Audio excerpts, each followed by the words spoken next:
Hi friends, आज आपण बनवणार आहोत चिकन टिक्का। तर त्याच्यासाठी मी इथे बोनलेस चिकन घेतलेलं आहे। तर बोनलेस चिकनमध्ये मी त्याला क्लीन करून घेतलेलं आहे, छान वॉश करून घेतलं आहे आणि त्याच्यात आता आपण फक्त लिंबू पिळलेला आहे। लिंबू पिळल्याने त्याचा जर काय असा वास वगैरे असेल तर तो निघून जातो आणि हायजीन मेंटेन राहते, म्हणून त्याच्यात आपण लिंबू पिळून घेतो आणि त्याच्याबरोबर जिंजर गार्लिक पेस्ट पण लावलेली आहे, म्हणजे त्याचा एकदम स्मेल जो काही खराब असेल तो निघून जातो आणि चांगला स्मेल येतो। आता आपण त्याच्यात टेस्ट प्रमाणे मीठ टाकूया।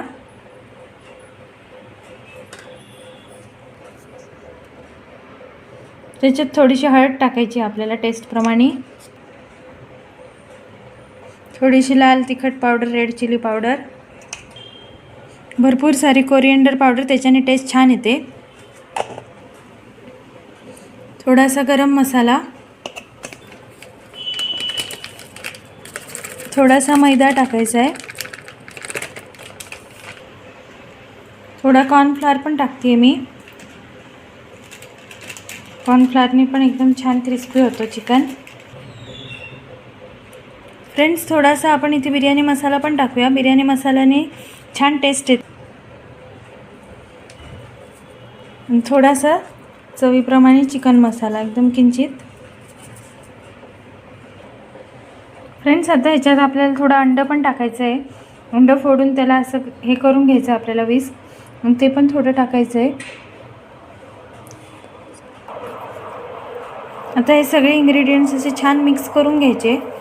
छान सगळ्या बाजूने चिकनला सगळे इंग्रेडियंट्स छान कोट झाले पाहिजे, त्याला छान मॅरिनेशन झालं पाहिजे, असं मिक्स करून घ्यायचं। हे सगळे इंग्रेडियंट्स मिक्स झाले की त्याला मॅरिनेट करत साधारण 15-20 मिनटं तरी ठेवून द्यायचं।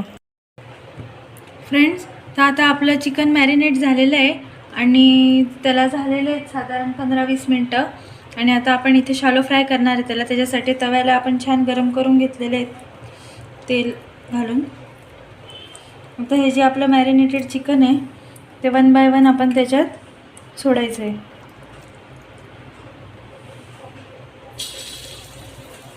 असे एक एक करून सगळे पीसेस सोडायचे आपल्याला तेलात शालो फ्राय करायला।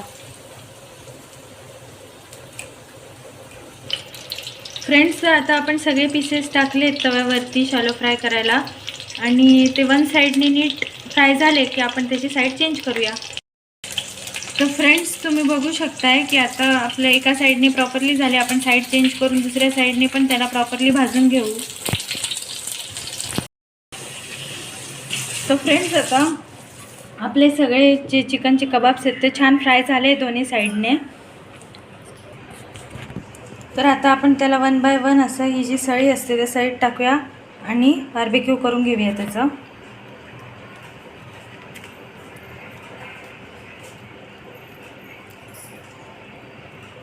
तसे गरम आहेत, थोडे केअरफुली आपल्याला त्याला असे 1 बाय 1 आत टाकायचे आहेत।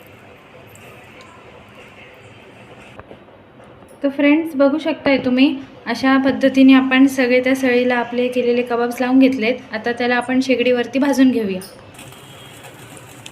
तर फ्रेंड्स, अशा पद्धतीने आपल्याला छान त्या कबाब्सचं असं बार्बेक्यू करून घ्यायचं आहे। मस्त त्याला भाजून घ्यायचं आहे ऑल साईड्सने, म्हणजे त्याला छान बार्बेक्यू फ्लेवर येतो।